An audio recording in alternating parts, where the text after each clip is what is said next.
Nós vamos iniciar uma série pela manhã e pela noite da primeira carta, posteriormente a segunda carta do apóstolo Pedro.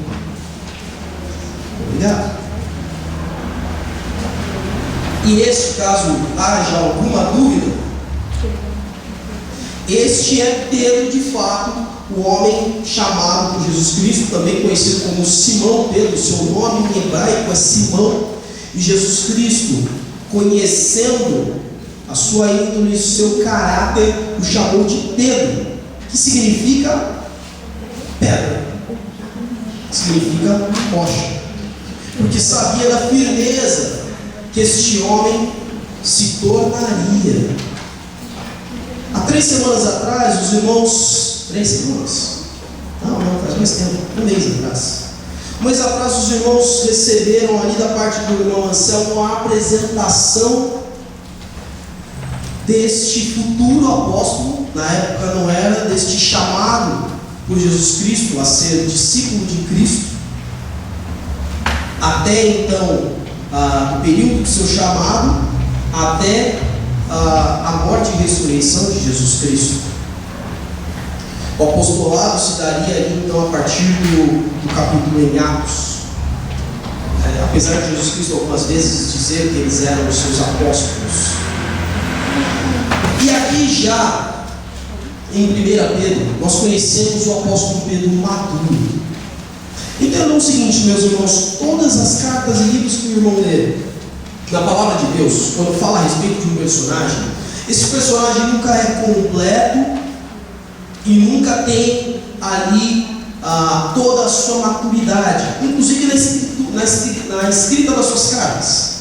Se você pegar a primeira carta de Paulo, Gálatas, e pegar a sua última carta, que é 2 Timóteo, há uma diferença até na forma de falar, da forma de pensar a respeito de Deus, do seu evangelho. Eles vão amadurecendo. E aqui nós temos um apóstolo Pedro muito maduro. Os estudiosos datam, na sua maioria, esta carta entre o ano de 63 e 64 depois de Cristo. Porque também eles datam, segundo a tradição dos pais da igreja, são os discípulos dos discípulos, que Pedro foi executado por Nero no ano 65. Então Pedro ali já está muito mais maduro, com pleno conhecimento do Evangelho de Cristo, e não está ali sozinho. Aqui a maioria dos estudiosos também entende que ele escreve essa carta em Roma, já preso. Ao término da carta, os irmãos vão ver que ele fala: aqueles que estão na Babilônia o saúdam. Só que não há nenhum tipo de registro histórico de que havia uma igreja na Babilônia. Então entende-se que por conta da perseguição usavam-se linguagens codificadas, criptografia, o pessoal acha que isso é moderno, não é? Para que esta carta passasse por todo o Império Romano em segurança. E para que todo o Império não soubesse que havia uma igreja em Roma. Aliás, com o tempo surgiram até 2. Uma, a quem Paulo escreve, a carta de Paulo aos Romanos, não foi fundada por Paulo, esta igreja. Ele escreve a carta se apresentando, que ele iria passar lá. E outra fundada por Paulo, como nós vemos em Atos, ali no final do livro, ele diz: aqueles que estão ali, então, aliás, foi pregado ali o Evangelho dentro do palácio de César. Agora eu não me recordo, se eu não me engano, a carta de Paulo aos Filipenses é uma das cartas da prisão, da primeira prisão. Ele fala que eles estão no palácio de César com Saulo. Então havia 2 igrejas, coisa muito rara. Na maioria das vezes havia uma igreja de Cristo por cidade, em Roma já havia 2. E ele faz essa referência, chamando ali, então, no meu entendimento, de que aqueles que estão em Babilônia se fala de Roma por conta da idolatria que havia na Babilônia no passado e também continuou em Roma devido ao grande politeísmo que havia. Eles adotaram a cultura judaica de vários deuses. Então o famoso Zeus, que muitos conhecem aí, se tornou Júpiter. E só colocaram nomes romanos. Os nomes de todos os planetas que nós temos aqui, que nós colocamos, são os nomes dos deuses romanos. Uma curiosidade aí aos irmãos. Então esse é o contexto, esse é o pano de fundo em que o apóstolo Pedro escreve esta carta. Ele não escreve endereçado a uma igreja, como Paulo costumeiramente fazia, ou a uma única pessoa. Aqui, a partir de Hebreus, entra num termo que é usado como as cartas católicas, as cartas gerais, ou as cartas universais. É isso que significa a palavra católica, para quem não tinha ouvido falar. Católico seria universal. Antes do surgimento da Igreja Católica de fato, os pais da Igreja, ali no credo dos apóstolos, eles falam sobre a Igreja Católica. Na verdade, eles estão falando, é uma questão do latim, é a Igreja Universal de Cristo. Não é a Igreja Católica que nós conhecemos hoje. A Igreja Católica se apropriou dessa terra. Então essas são as cartas gerais, porque elas não são diretamente endereçadas a uma única igreja, a uma única pessoa em especial. Somente 2 João e 3 João é que tem um endereçamento um pouquinho mais direcionado, as demais não. São para quem for ler. Para nós. E começa assim, eu vou ler aqui com os irmãos, estou trabalhando aqui com 2 versões, linguagem de hoje e revista e corrigida, para nos auxiliar no entendimento. Eu, Pedro, apóstolo de Jesus Cristo, versículo 1, escrevo esta carta ao povo de Deus, que vive espalhado nas províncias, e aí começa então algumas regiões, do Ponto, da Galácia, Capadócia, Ásia e Bitínia. Então aqui é mais ou menos a região da Turquia, da Macedônia, da Grécia hoje, um pedacinho ali da Síria. Então essa região aqui foi endereçada. Vocês foram escolhidos de acordo com o propósito de Deus, o Pai. E pelo Espírito de Deus, vocês foram feitos um povo dedicado a Ele, a fim de obedecerem a Jesus Cristo e ficarem purificados pelo seu sangue. Que vocês tenham a mais e mais a graça e a paz de Deus. Graça e paz vos sejam multiplicados. É aqui que o apóstolo Pedro está endereçando a carta. Aqueles que foram escolhidos por Deus de acordo com o seu pré-conhecimento, ou seja, o conhecimento antes que as coisas acontecessem. É o que diz o versículo 2, a presciência. Deus sabe todas as pessoas que serão salvas. Por isso o apóstolo Pedro nos chama de escolhidos. Ele sabe quem vai entregar a sua vida a Jesus Cristo e quem não vai. E a estes homens e mulheres, meninos, meninas, dependente da idade, o apóstolo Pedro escreve. Primeiro, entende-se que ele escreve aos judeus convertidos, porque ele diz ali no início, aos estrangeiros dispersos.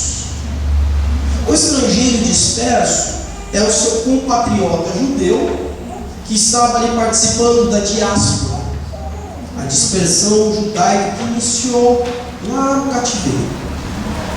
Foram levados cativos, pouquíssimos ficaram, a grande maioria foi para Babilônia, escravo, e depois eles permaneceram ali e se espalharam por todo o Oriente Médio e por toda a Europa. Essa é a chamada primeira grande diáspora. E em todo o Império Romano, aonde você ia, você encontrava um judeu. É mais ou menos como os chineses hoje, que se espalham pelo mundo. Então, aonde você vai, hoje você encontra um chinês. Era assim no mundo conhecido na época. Aonde você encontrava um judeu. Povo numeroso, não conseguia nem se contar. Alguns historiadores falam que passavam de milhões, porque tudo quanto é lugar você ia tinha um judeu. Então Pedro escreve a essas pessoas que se espalharam especificamente nesta região, falou: olha, a vocês, não judeus, a vocês que foram escolhidos por Deus, a vocês que entregaram a sua vida a Jesus Cristo, que a graça e a paz sejam multiplicadas na vida de vocês. A carta, com certeza, ela não se centra só ao judeu convertido, porque depois ele vai trabalhar muitos aspectos de gentios, de não judeus, que nós nos identificamos, já que não somos judeus e não temos essa cultura. E aí ele faz então esta abertura e agora dá início ao assunto que ele quer tratar.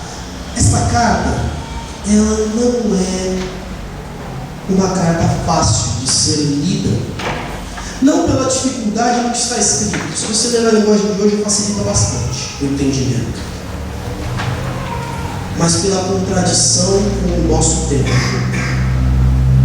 Porque muito do que está sendo escrito, se não tudo que está escrito aqui, contradiz os valores sociais de hoje. Ou seja, quando você lê o que está aqui e toma para você, aí você vai começar a ter um conflito interno. Vai começar a se questionar de algumas coisas, e nós vamos começar a ver esses questionamentos. Porque os temas principais desta carta são a salvação e a vida em santificação com Cristo diante do sofrimento. Esses são os principais assuntos que o apóstolo Pedro vai abordar. E ele começa no versículo 3 dizendo: louvamos a Deus e Pai do nosso Senhor Jesus Cristo, por causa da sua grande misericórdia. Ele nos deu uma nova vida pela ressurreição de Jesus Cristo. Por isso nosso coração está cheio de uma esperança viva. Então o apóstolo Pedro traz aqui a memória, que é motivo de gratidão, de louvor, que nós fizemos até agora. Louvamos a Deus. E só estamos louvando a Deus por causa do que está escrito aqui. Porque não se trata da adoração de um Deus morto, de um profeta que morreu há anos atrás. Não é um Deus que reencarna de geração em geração, que se torna carne, se torna corpo, de geração em geração, um ser humano. Não, ele se fez carne uma única vez. Ele tornou-se forma física uma única vez. Mas nós estamos falando, nós estamos louvando um Deus vivo. E a ressurreição de Jesus Cristo é o que nos traz esperança. O apóstolo Paulo, ele disse: Cristo ressuscitou, nós ressuscitaremos com Ele. É isso que Pedro está falando. A morte não será o fim para aquele que recebe a Jesus Cristo. A morte é o começo da eternidade. É essa esperança, a esperança viva, que o apóstolo Pedro está compartilhando e falando com esses cristãos de várias regiões e com os cristãos que aqui hoje estão. E ele continua: assim esperamos possuir as ricas bênçãos que Deus guarda para o seu povo. Ele as guarda no céu, onde elas não perdem o valor e não podem se estragar nem ser destruídas. Essas bênçãos são para vocês, porque por meio da fé são guardados pelo poder de Deus para a salvação que está pronta para ser revelada no fim dos tempos. Então aqui o apóstolo Pedro está declarando: olha, existe coisa melhor e maior do que há nesse mundo. Cristiano, existe algo melhor do que o seu carro. Porque o seu carro, Cristiano, ele é do ano de 2011. E hoje você tem algo que se chama depreciação. que mesmo que você cuide do seu carro e ele esteja novo, o que no seu caso, Cristiano, não está ralado, está faltando a capinha do retrovisor, o banco está manchado, então ele não está novo, nem aquele cheirinho de novo não tem mais. Então, Cristiano, isso que você tem no seu carro hoje sofreu depreciação, está perdendo valor. É uma bênção que eu te dei. Deus está falando para o Cristiano. Eu te dei. Bom para você, bom para a sua família, bom para aqueles que você usa para dar carona, pessoa também. É uma boa bênção. Aliás, só é bênção porque você está abençoando os outros, não é bênção. Mas um dia ele vai parar de funcionar, ele não interessa o melhor mecânico do mundo. Vai chegar uma hora que ele não vai andar. E mesmo que não chegue, hoje, Cristiano, se você consultar uma tabelinha que vocês aí criaram, chamado FIP, ele vale metade do valor que você pagou, ou menos da metade. Aliás, hoje ele vale metade do valor, mas se você for vender, vou pagar menos. A sua bênção material que eu te dei está sendo corroída. E você está diariamente trabalhando para conseguir um outro, para trocar. Mas o outro que eu vou te dar também vai ser corroído, também vai ser depreciado. É só tirar da loja e pronto. Tirou da loja e já perde valor. Não andei 1 quilômetro, continua zero, mas já perdeu valor.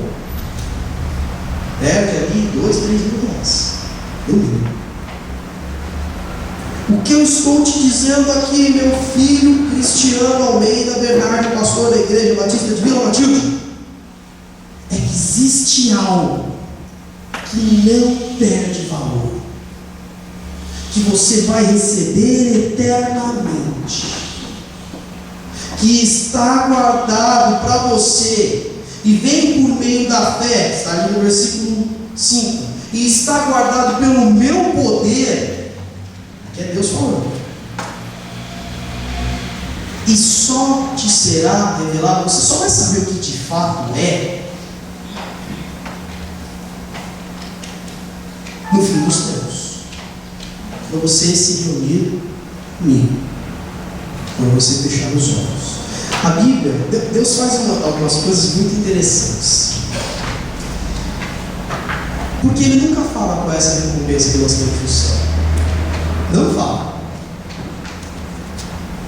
Antigamente, nas versões mais antigas, essa que estou aberta aqui, revista corrigida, ele vai trazer a palavra galardão.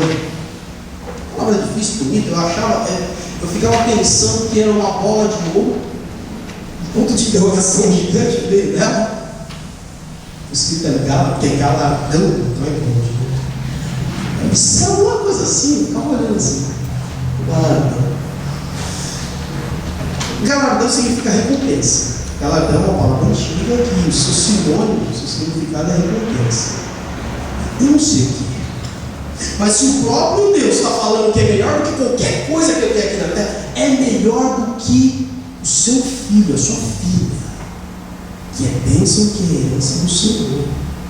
É melhor do que o seu marido, do que a esposa. É melhor do que a recompensa do casamento. O que é a recompensa do casamento? Sexo. Exatamente. É uma das bênçãos. Goza com a tua mulher na tua mocidade. Tenha a alegria com a sua esposa na sua mocidade. A recompensa do casamento. Fora do casamento é você. Tá? É melhor do que tudo que eu criei para vocês aqui na terra. E olha que quando eu criei, eu vi e disse que era o quê? Bom. E quando terminou, eu ainda disse que era o quê? Muito bom. Melhor do que muito bom. Fui eu que falei que era bom. Foi Deus falando que era bom. Tem algo preparado para vocês que é melhor do que qualquer coisa que você vai receber. A palavra de Deus está nos apontando, dizendo: Não perca seu tempo juntando tesouros aqui na terra. Pode ter uma coisa ou outra, na verdade o Senhor que te deu, Deus que te dá. Mas que não seja esse o seu fim, o seu objetivo final. Tem coisa muito melhor. Tem coisa muito maior. E é coisa que não vai acabar. A gente não tem noção do que é o que não vai acabar. Não tem, porque a gente não é eterno hoje. A gente não sabe o que é eternidade. A gente tem alguns elementos, diamante, por exemplo, que duram milhares de anos. Mas a gente não tem noção do que é eternidade ainda. Mas isso não será revelado, que diz o versículo 5. E o 6 ele diz, olha lá, ele começou com louvor, falou de esperança, e o 6 ele diz, alegrem-se por isso. Se bem que agora, presta atenção, é possível que vocês fiquem tristes por algum tempo. Pedro estava triste por algum tempo, estava preso. Por causa dos muitos tipos de provações que vocês estão sofrendo. Essas provações são para mostrar que a fé que vocês têm é verdadeira. Pois até o ouro pode ser destruído e é provado pelo fogo. Da mesma maneira, a fé que vocês têm vale muito mais do que o ouro. Precisa ser provada para que continue firme, e assim vocês receberão aprovação, glória e honra no dia que Jesus Cristo for revelado. Pastor, Jesus já não foi revelado através da palavra de Deus? Aqui nós estamos falando da plena revelação, da vinda, da volta de Jesus Cristo, a sua segunda vinda eterna. E aqui então o apóstolo Pedro declara: olha, você que se declarou salvo por Jesus Cristo, você que aceitou, você que deseja viver a vontade de Deus na sua vida, você vai sofrer. Deus está dizendo que você não vai ter alegrias, mas está dizendo, você vai sofrer, porque você está indo na contramão do que o mundo vai. O mundo jaz aonde? No maligno, influenciado e mergulhado no pecado.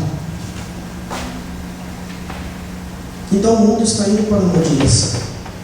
Nós fazemos uma conversão, seguimos para o outro lado, ou melhor, voltamos para o lado daquele que nos criou. Estava indo para lá, vou voltar para o Senhor, porque pelo Senhor eu fui gerado.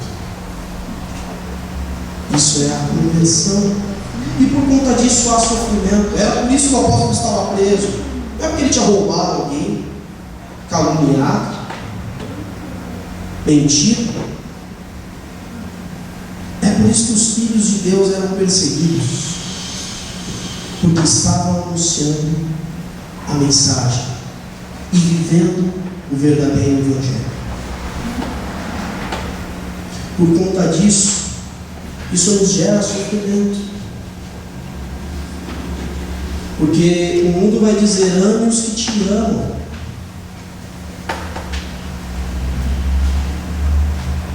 Pague o bem com o bem. Mas a Bíblia diz: ame os que te odeiam. Pague o mal com o bem. E eu no caminho não é fácil, porque eles vão pelo óbvio. A palavra de Deus não aponta o óbvio, aponta a contradição. Hoje nós temos missionários no campo dos refugiados, lá na Turquia. E ali ainda assim eles correm risco, porque não se sabe ao certo todos os que estão ali. E nós temos filhos de Deus levando o Evangelho em regiões que não querem ouvir o Evangelho. Não tem só perseguição por parte do governo, mas os cidadãos que estão lá não querem saber. Que muito mais do que cuspir do seu rosto, te agridem por isso. matam por isso. Para que eu vou fazer isso? Por que sofrer por conta disso? Porque esse sofrimento é por um pouco de tempo que o apóstolo Pedro está dizendo. A vida diante da eternidade é pouquíssimo tempo. É o que o apóstolo Pedro está dizendo. É o que a palavra de Deus diz. Quando você pega, historicamente, pega ali um historiador e pede para ele fazer ali um gráfico do que representa a humanidade diante da idade da Terra, você vai ver que ali você tem as eras, vou pegar aqui, que a Terra esfria, que tem áreas que ainda não tem vida, então são milhões de anos, aí depois começa uma vida, ao invés de seres muito pequenos, depois surgem os tais dinossauros, depois surgem os outros seres de acordo com a teoria da evolução. E eles duram milhares de anos, milhares. Aliás, bilhões de anos. O homem está há alguns milhares de anos neste planeta. Então você vai ver que vai falar ali, sem vida, gráficos gigantes, com vida, mas sem o ser humano, grande também. Com vida humana, o negócio desse tamanho. Diante da história, a vida humana já é pequena, a humanidade já é pequena. A sua vida e a minha vida é menor ainda. Por isso o apóstolo Pedro disse: por um pouco período, um pouco tempo. Sim, meu querido, viver o Evangelho de Cristo gera sofrimento para o cristão, porque é contradição com o mundo. Mas a recompensa que você recebe, a esse gráficozinho aí, vai para o lixo, porque nada é tão grande quanto a eternidade. É isso que o apóstolo Pedro está apontando. 8, versículo 8: vocês que o amam, mesmo sem terem o visto, e creem nele, mesmo que não estejam vendo agora, assim vocês se alegram com uma alegria tão grande e gloriosa que as palavras não podem descrever. Vocês têm esta alegria porque estão recebendo a sua salvação, que é o resultado da fé que vocês possuem. Eu gosto da revista Corrigida, que usa uma expressão que eu aprendi no concurso. Eu não sabia o que significava essa palavra. Inefável. O salmista descreve Deus como inefável. E aí eu falei: o que é inefável? Eu falei: a pergunta, eu errei.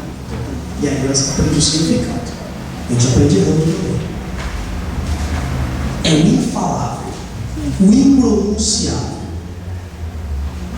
É tão grandioso, é tão glorioso que você não tem palavras para descrever. Não há nenhuma expressão que possa descrever isso. Não consigo falar. Não dá para descrever. É a tentativa do apóstolo João em Apocalipse, quando vê o trono de Deus, e dali saindo a imagem do Cordeiro, que é Cristo Jesus. Ele pega algumas pedras preciosas, muito escuras, e diz: olha, parece com isso, mas não tem nada que consiga te dar de fato, não existe. É muito mais. E essa alegria é interessante que ela sai diante da prova. Os versículos anteriores, no 6 ou no 7, ele diz que vocês estão sendo submetidos à prova. Algumas versões vão trazer tentação, mas a melhor expressão ali é provação, porque não é tentação em cima do pecado, mas sim provação em cima das suas ações segundo a vontade de Deus. Deus nos prova para fortalecer a nossa fé, nos coloca diante de algumas dificuldades, para que nós olhemos para as dificuldades e digamos: meu Deus é maior que você. Quando olhamos para a dificuldade e nos desesperamos, e dizendo não há escapatória, estamos dizendo meu Deus é menor do que você. Aí falhamos na prova. Aí a nossa fé não cresce. Mas quando olhamos para a dificuldade e dizemos meu Deus é maior, e Deus passa por cima dessa dificuldade e nos leva junto, veja, não é a gente que passa por cima. Deus é que vence. É o que vimos hoje na história. Deus é que vence. E nós vemos a vitória dele diante das nossas dificuldades. Aí a nossa fé cresce. Olha, meu Deus venceu essa dificuldade que era maior que a outra que eu tinha vivido há 2 anos atrás. Então é realmente Deus poderoso. Então é um Deus que eu posso ver. Tudo isso que eu li na Bíblia falando sobre esse Deus é verdade. Eu provei, eu experimentei, eu creio mais ainda nesse Deus. E aí pode vir maior agora. É assim que a gente cresce. Por isso existem as provações que vêm da parte de Deus na nossa vida. Ele está nos testando. Rebeca está aprendendo muitas coisas. Cores, sons, nomes. Não sei como ela aprendeu adição, som. Ela pega um coelho, que é o bichinho dela de dormir, tem o formato de uma cabecinha de coelho, um paninho vermelho, acho que a maioria já viu aqui. Pega um outro coelhinho que ela ganhou ali da Denise, coelhinho azul, e ela fala, colheiro. Aí ela fala, outro colheiro. Pega os dois e fala, 2. Aí o pai besta, né, derrete, né? Nossa, como ela aprendeu isso? E pronto, para mim está bom. Agora a Rebeca pode ir até os 25 anos sabendo contar até 2. Estou satisfeito. Eu vou ficar satisfeito com isso? Não. Nenhum pai quer que seu filho pare de crescer. A gente tem medo. Eu já olho para ela e falo, não é mais minha bebê. Ela não tem mais cara de nenenzinho mesmo usando chupeta. Você pega as pernas, vão para lá, assim. Pega no colo, as pernas estão lá longe já. Não cabe, antes cabia num braço só meu. Antes cabia aqui.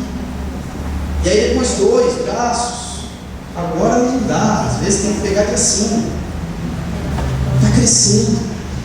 E eu não quero que ela fique sem o seu desenvolvimento. Deus não quer que os seus filhos fiquem sem se desenvolver. É o mesmo pensamento, vocês que são pais, ou que serão. Não quer que seu filho permaneça como está na condição de bebê. Nós um dia fomos, ou você pode ser, dependendo do seu tempo de condição, bebês espirituais. Mas Deus quer que nós nos alimentemos da sua palavra, conheçamos mais e mais. Por isso Ele nos coloca a crescer, e crescer, e crescer. E ele termina, versículos de 10 a 2, dizendo: foi a respeito desta salvação que os profetas perguntaram e procuraram saber com muito cuidado. Eles profetizaram a respeito da salvação que Deus ia dar a vocês. E procuraram saber em que tempo e como essa salvação ia acontecer. O Espírito de Cristo que estava neles indicava esse tempo, ao predizer os sofrimentos que Cristo teria que suportar e a glória que viria depois. Quando os profetas falaram a respeito das verdades que vocês têm ouvido agora, Deus revelou a eles o trabalho que faziam, não era para benefício deles, mas para o de vocês. Os mensageiros do Evangelho, que falaram pelo poder do Espírito Santo mandado do céu, anunciaram a vocês essas verdades. Essas são coisas que até os anjos gostariam de entender. Dwight Moody, pregador, pastor, comentarista da palavra de Deus a respeito desse texto, diz: Deus tem, às vezes, revelado através das Escrituras Sagradas mistérios além da compreensão. como o apóstolo aqui diz sobre os profetas, um exemplo é Daniel, lá no capítulo 12, versos 8 e 9. Daniel declara que não estava entendendo aquilo que ele estava profetizando, aquilo que Deus estava trazendo. Aqui, então, está um evangelho que foi dado pelos profetas, proclamado pelos pregadores, investido com o Espírito Santo. O objetivo de admiração dos anjos. Isso que os irmãos receberam, isso que eu recebi. Muitos homens do passado gostariam de ter entendido. E Deus deu a nós esta recompensa. A plena revelação da sua vontade neste mundo. A salvação em Cristo Jesus. É isso que nós recebemos. Ponto-chave para entender a nossa vida como é. Por que, pastor, sofremos diante de fazer a vontade de Deus? Não deveria ser ao contrário? Não deveria produzir algo bom? Para nós produz. Para aquele que realmente busca fazer a vontade de Deus, produz satisfação eterna. Mas não produz alegrias passageiras, bens perecíveis.